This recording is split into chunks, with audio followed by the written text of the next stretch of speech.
Hello, and welcome to the Sustainability Experts, a podcast that brings you, our audience, practical advice regarding sustainable business.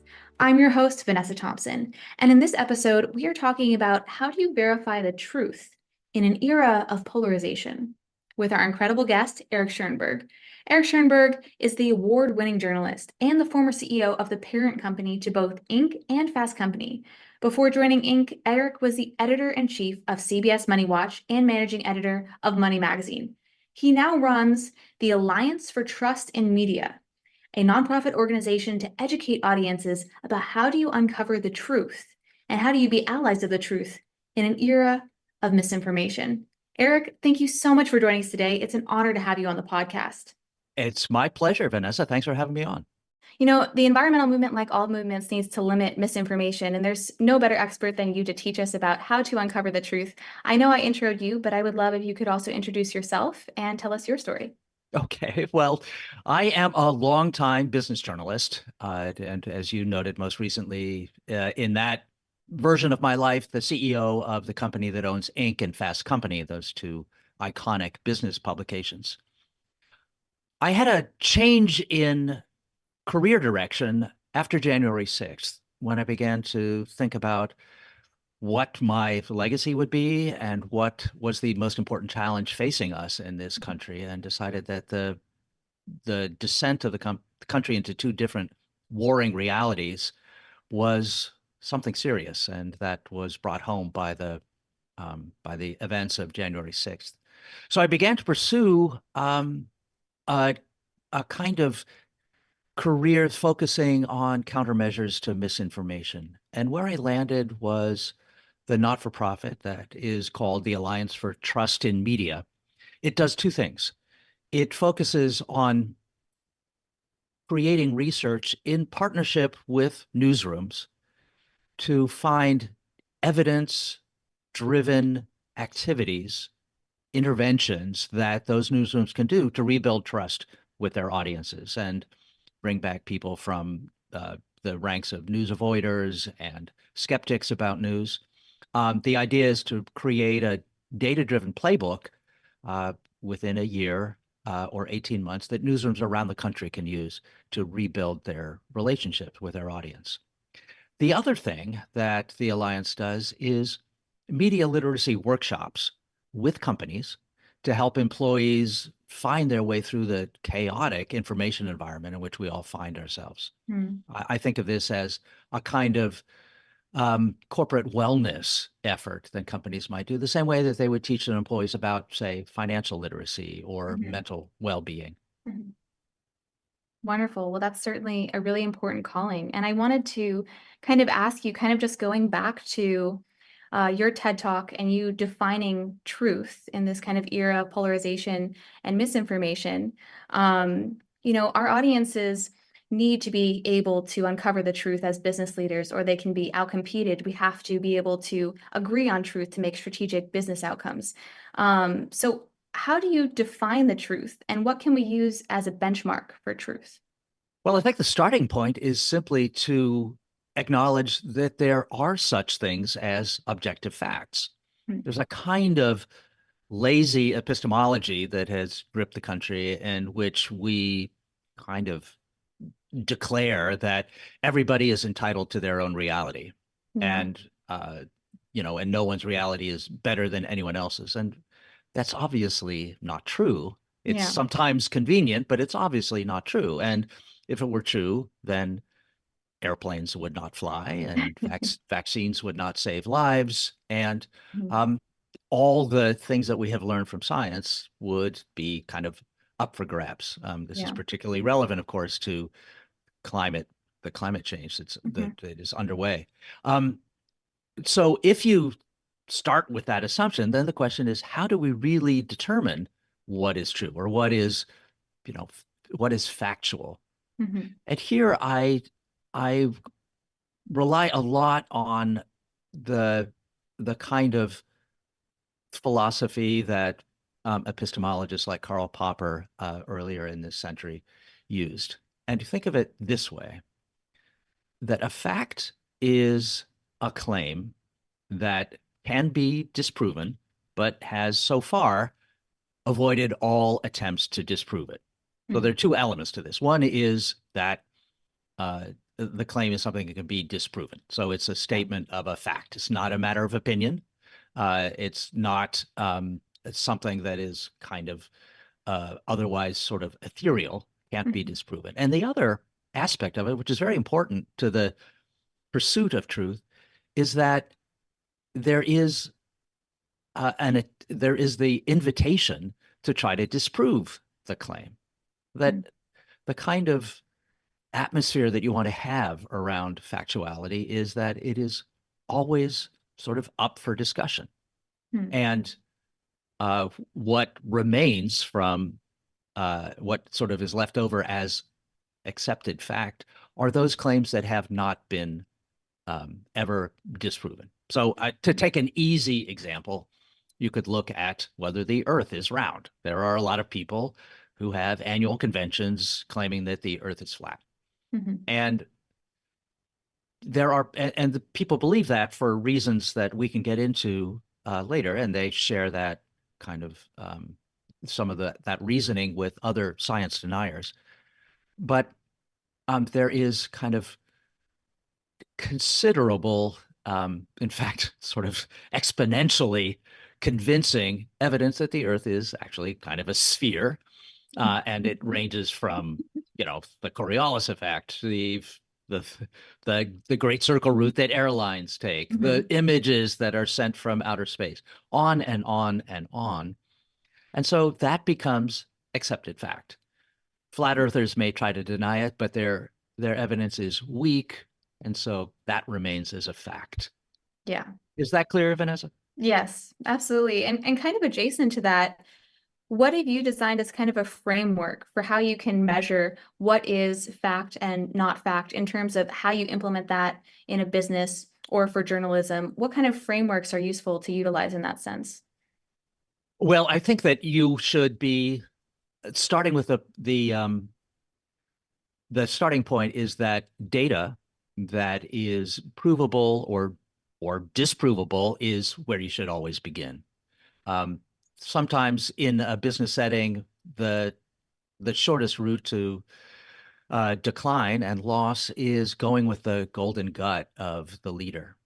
And leaders should, wherever they can, do a couple of things. They should, first of all, seek out data. Secondly, they should permit a lot of different viewpoints so that Mm. that data can be disproven or hypotheses that go Mm. into business can be disproven. In startups, for example, it's often said that by the great startup coach Steve Blank that there is no data in your office, that you have to get out and talk to your customers, find out what they say, accept many different points of view, and that simply going with the idea that whatever product or service you're offering is sort of self-evidently valuable in the marketplace is something that could be disproven. And the only Mm. way to disprove it is to go out and get the data. The other thing you want to do is to make sure that you don't create a culture in which people are afraid to speak up to the leader, Mm. because then you will find yourself increasingly surrounded by yes people. You won't be getting truthful data, and you won't be getting a sort of different um, points of view that challenge kind of accepted ideas. That's Mm. the surest way to squelch innovation. Yeah, absolutely. And this kind of reminds me of a quote that you've quoted Mark Twain once in a previous interview, and you said, "A lie can travel around the world while the truth is still putting its boots on." And I love that quote.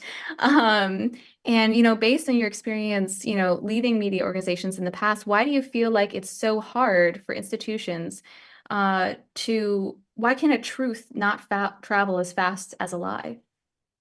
Well, lies have a certain appeal. The truth is often messy, it's often Mm. complicated, um, it often involves a lot of nuance, and Mhm. lies tend to be, at their most attractive, extremely simple. And Mm. they hold out the very enticing promise of simple explanations for complicated problems.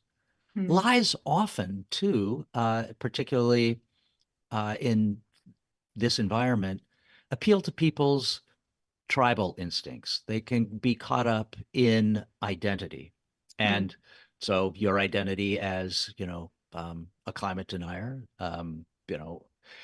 or, an election denier, or that kind of belief system in which you are sort of a member of a cognoscenti who mm, understand what's really going on while the normies don't get it, mm. is very attractive to a lot of people.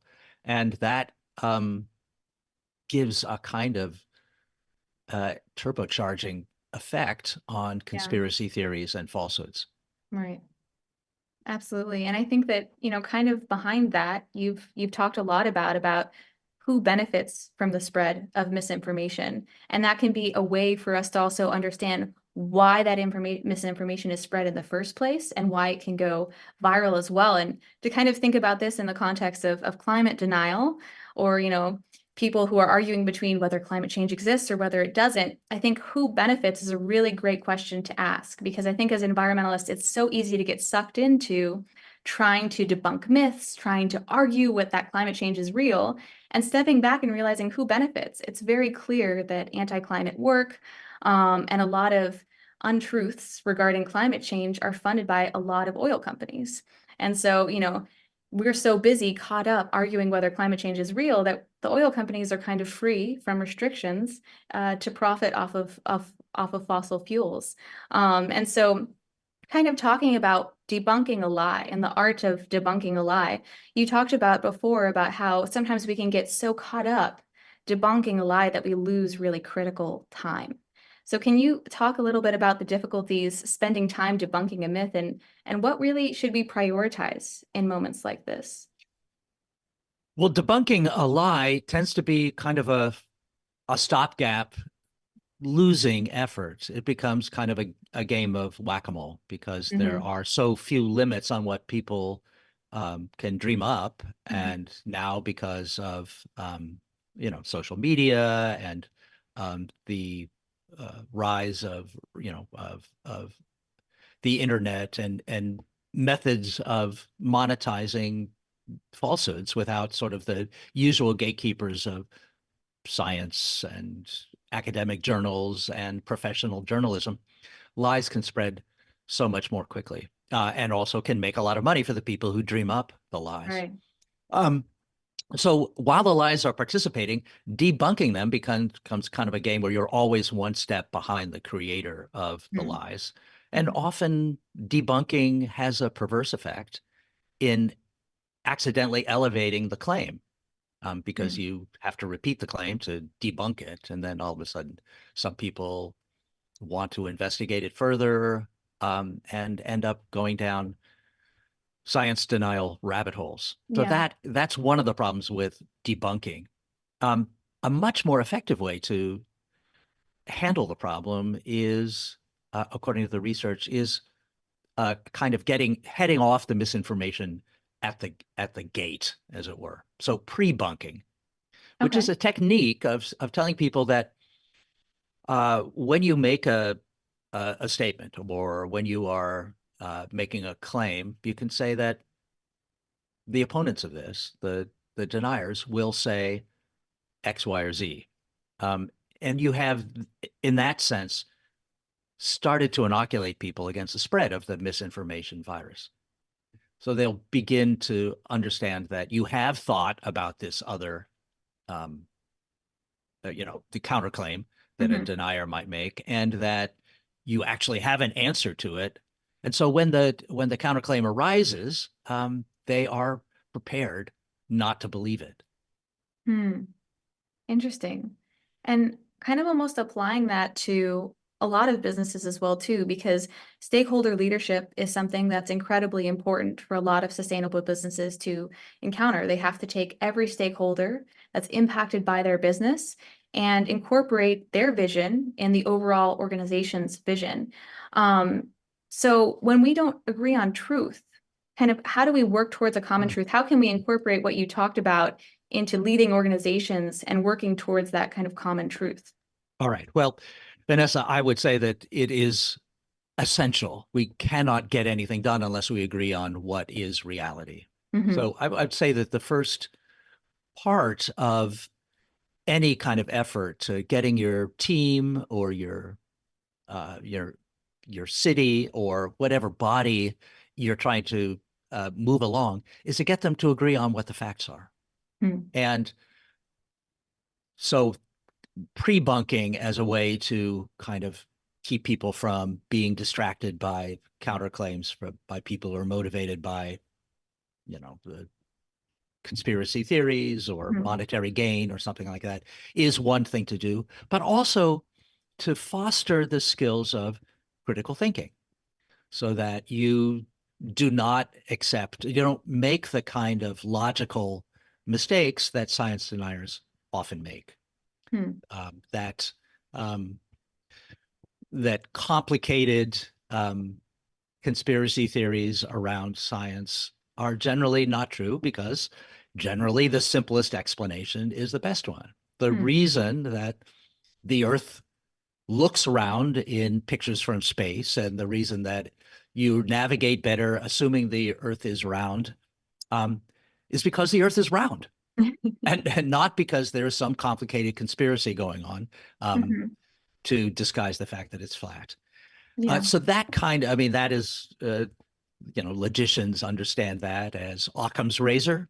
Hmm. There are lots of other logical razors that you can encourage your team to have, or you can Hmm. explain to them and use that kind of logical thinking um, to head off the kinds of distractions that people are, hard to avoid in today's crazy, chaotic information environment. Absolutely. And, in terms of some examples of companies that have done a great job in pre-bunking, with your organization, the Alliance for Trust in Media, and you work with a lot of organizations towards coming towards a common truth and working with these tactics. Have you seen any great examples, even if you can't, name names specifically of companies, but are there great examples of companies that really implemented these principles here, and that, other companies can learn from them? Well, there are a couple companies that I very much respect. One is called the News Literacy Project. It is about, I think, a 15-year-old company that focuses on teaching students, so K through 12 for the most part, some college students as well, in the skills of critical thinking and understanding media and how Mhm. news is made and how it's delivered to them, and recognizing the kinds of things you have to be able to know to navigate this more complex media environment that we Mhm. have over the past, decade or so. So, um, recognizing the difference between news and opinion or news and Mhm. analysis, Mhm. recognizing the earmarks of reliable, trustworthy news organizations. Mhm. Do they admit when they make a mistake? Do they show their sources? Do they um, get contrary points of view? Mhm. That kind of thing. Do they explain their standards and what they consider factual reporting? And then when you read output from reliable organizations, how does that differ from, claims that have only one source or that use Yeah. inflammatory language? Mhm. Absolutely. And you mentioned, selecting institutions that are trustworthy and, that critical thinking skill of how to select institutions to trust. For a lot of the people who are listening to this podcast and a lot of other business leaders, how do you think that we should pick good institutions to trust for information when making business decisions? I use a couple of standards, Vanessa. One of them is what I term friction costs. And that is, what are the things that prevent an organization from filling your head with falsehood? Hmm. And they would include things like a reputation for Mhm. reliability. Uh, they would include things like the amount of reporting that goes into a particular story.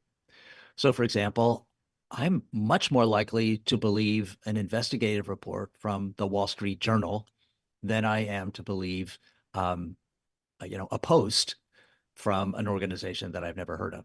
The Wall Hmm. Street Journal has a reputation to uphold. Hmm. Um, the the a random poster on Reddit or any other platform, they have nothing to lose from posting falsehood, Hmm. and possibly if it's monetized, they may have a lot to gain.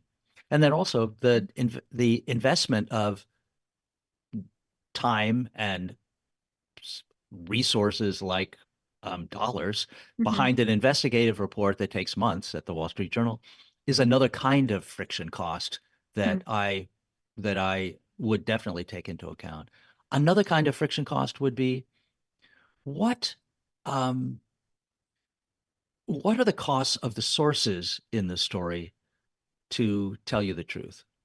So a good example would be a story that featured a whistleblower, Hmm. like Frances Haugen, who was the whistleblower from Facebook, who took mounds of research from that company that had been her employer and revealed it to the world, through Hmm. a program of disseminating her evidence to media companies. So Yeah. consider the friction here. She was taking a risk of being sued by her former employer, losing all the contacts that she had at her Hmm. former employer or friend network, um, and also kind of delivering this mountain of evidence, which she clearly intended for us to be able to sort of see behind the scenes at how Meta was making decisions about its Yeah. content curation and so forth. So there is a lot of friction there. All of these things, I think, the higher the friction cost in the information that's being delivered to you, the more credible it is. Yeah, absolutely. And I like looking at kind of also their incentives too, what you mentioned with the whistleblower, really looking back at, what do they have to lose from spreading this information? I think that's really great. And I think a lot of another piece and element of this misinformation spread too is emotions, because anger and fear can often cloud our judgment to see, even things that are right in front of us. If we're fearful, we're not thinking clearly, or when we're angry, we're not really thinking about the information as much as the emotions. So sometimes when we're picking information on social media and other platforms, our emotion is kind of the main decider in how we pick information. So, how as business leaders can we also be calm enough to see what's the truth? Well, Vanessa, you make a very good point. That emotions are probably the enemy of really finding your way to factuality. And I would say that not every emotional piece of content is meant to manipulate you, but you can be sure that anyone who is trying to manipulate you will try to play on your emotions, first of all. Mhm. As you rightly said, it cripples your judgment. You just kind of find yourself um, just kind of responding rather than thinking through whether something is true or not. So basically, one of the great ways to avoid being manipulated in that way is just to slow down. Hmm. Don't share a claim that makes you feel angry or shocked or seems to appeal to your view of the world. Just Mhm. stop and think about it before you share it. One of the most one of the most effective ways in experiments about stopping the flow of misinformation has simply been to slow down the rate that social platforms have tried in their experiments. Hmm. Is simply to slow down the rate at Mhm. which a post can be shared. Yeah. Also, I think it helps business leaders to be aware of other kinds of mental shortcuts that we're all prone to just because we are humans and we have human brains. Mhm. Daniel Kahneman, the psychologist and Nobel Prize winner who wrote Thinking Fast and Slow, described a very common mental trap as he used the acronym for the phrase WYSIATI. So what you see is all there is. Hmm. And there's a tendency to sort of take a limited bit of evidence and assume that that little limited bit is conclusive. Mhm. Um, Groupthink would be a good example. So if you're a CEO and you're surrounded by your leadership team and you all come to a conclusion Mhm. without asking anyone on the outside, without asking kind of what the base rate of the success or failure base rate of the project that you're about to undergo is, how long it takes when other people have tried it. All of Hmm. this is evidence that it's all too easy to ignore if everybody in the group is agreeing Yeah. on where it could go. There are so many other kind of mental shortcuts that we're all prone to. One that is very simple to understand is called the illusory truth effect. And that is the simple fact that the mere repetition of a claim makes it seem more true. Hmm. Studies have shown that this effect holds even when the claim is implausible on the face of it. Simply hearing it over and over again makes it just seem more credible. Hmm. Interesting. Yeah, I've definitely seen that. And I know you've often mentioned too that another way is to kind of try to take a step back and say, does this confirm my worldview? You've mentioned this before. And I wanted to ask you, oftentimes just simply asking, does this confirm my worldview is very difficult to gain perspective on that. Because oftentimes when we have a particular worldview, we don't even see it as a worldview, we just see it as how the world works. So do you have any advice on how do you get enough perspective to even see that you have a particular worldview that might be different than somebody else's? I find it very helpful to get my news from a variety of different sources, including some that don't have my perspective on the world. Hmm. Hmm. And when you do that, you find a lot of um, interesting and challenging and broadening, Hmm. at the best, effects from doing that. I look at, among many other sort of different news sources, one called Ground News. Okay. It's a subscription service, and it presents a variety of headlines around a similar story from different news sources around the world. Hmm. And it explains what the orientation of that news source is. It also tells you how much that story is covered by news outlets that have a particular bent Hmm. versus news outlets that have another bent. And Yeah.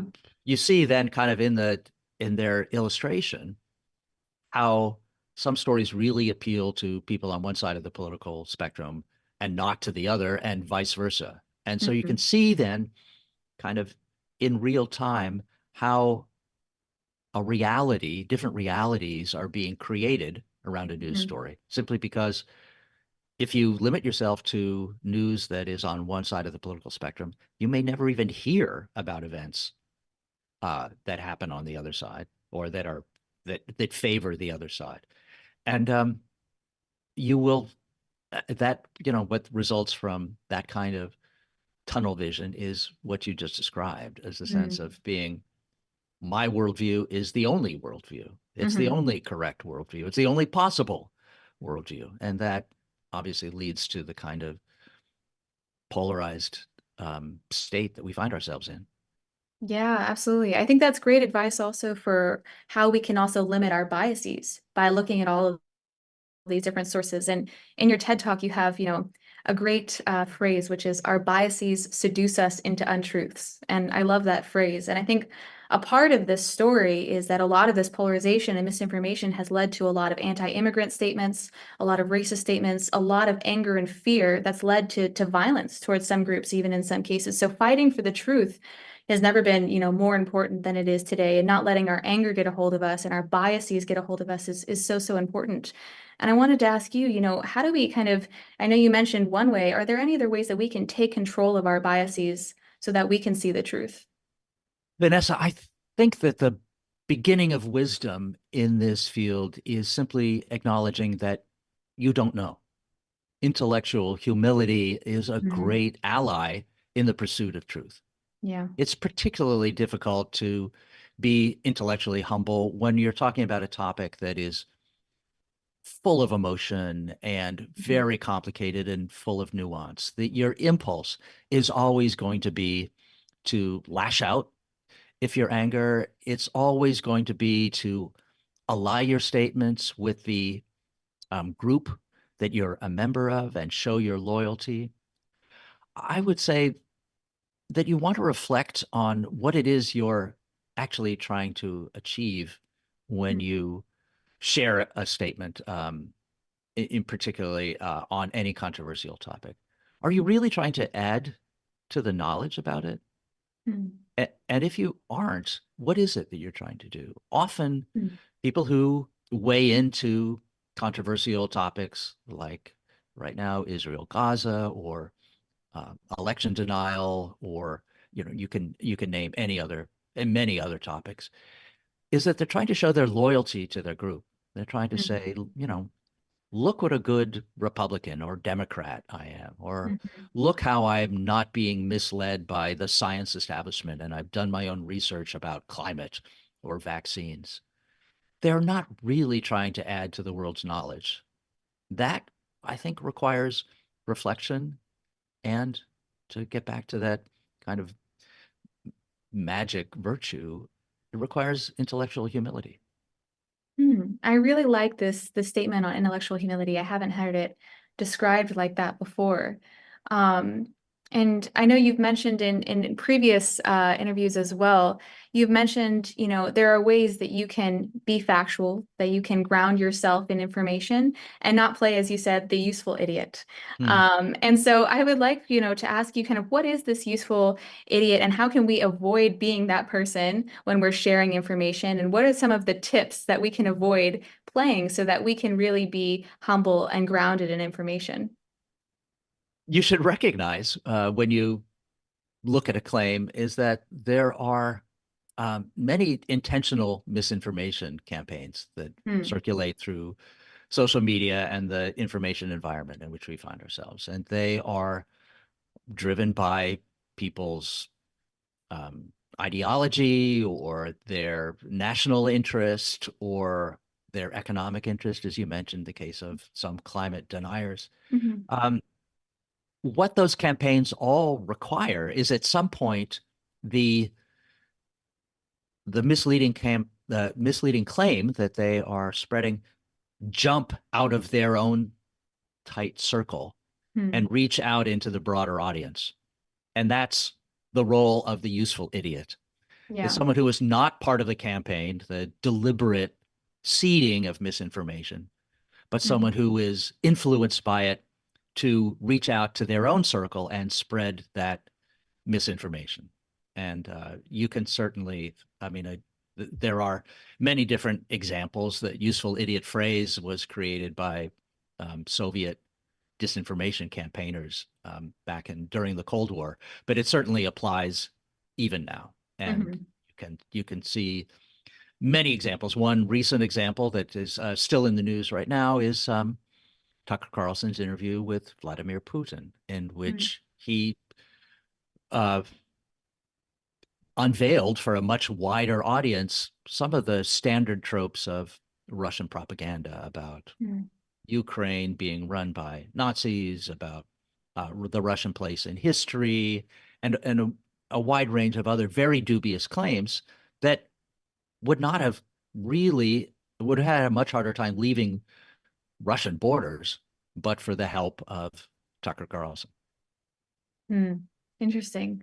And I know you've also said, kind of wrapping up with a few last questions here, you've mentioned that journalism is about telling stories and the ability to connect with people on an emotional level. And I wanted to ask you, how do you suggest that business leaders can connect with people on an emotional level in an era of polarization? We are engineered to understand the world around us by telling stories. And every good leader has stories about what their mission is for Hmm. their organization. And so telling stories that are truthful, but still capture the meaning and the positive effect that the mission seeks to achieve is how leaders can motivate their teams. And this is Hmm. not a groundbreaking opinion, but it has been true for all millennia. And I think that is maybe the chief role of a chief executive, is Hmm. to formulate the stories and get everybody on the team understanding the stories and getting behind them, being able to say what their mission is and how what the company has done and is doing fulfills that mission. In the in the case of a journalistic organization and in your consumption of news, it is important not to be seduced by stories that you find particularly appealing or Mm, that glorify your group or that feed into simplistic explanations of the world. That's a much harder job. mm, It's much harder to find stories that are nuanced, that acknowledge that no one group has the entire story, and that there is, no such thing as perfect justice in every case, and that even if there was, there's no guarantee that your group has a monopoly on it. mm, That takes um, a, a conscious effort to kind of battle against your own instincts to mhm. be a loyal member of your group, to find simple explanations and give yourself a sense of control over a chaotic world. But for the pursuit of truth, that's the work you have to do. Absolutely. And do you have kind of adding to that any last advice for our audience on how all of them can be allies for the truth? Well, thank you for that prompt, Vanessa. I would say that the most important thing to do is to understand that you are subject to a lot of biases and mental shortcuts that you have, not because you're stupid or corrupt, but just because you're human, and that's the way your brain is wired. And to be conscious of those facts, starting there is the best way to make sure that you'll be in control of them and you won't be the victim of them. And then as a second step, once you've made that acknowledgement, go out into the world and find other points of view Mm, and evaluate them and see the topics that engage you the most from the point of view of someone who doesn't agree with you. mm. That's beautiful. Well, thank you so much for coming on the podcast and sharing this information with us. I think this is a host of wisdom here for a lot of our audience to learn from. So thank you so much for your time. Vanessa, it's been a pleasure. The hour flew by. Wonderful. Thank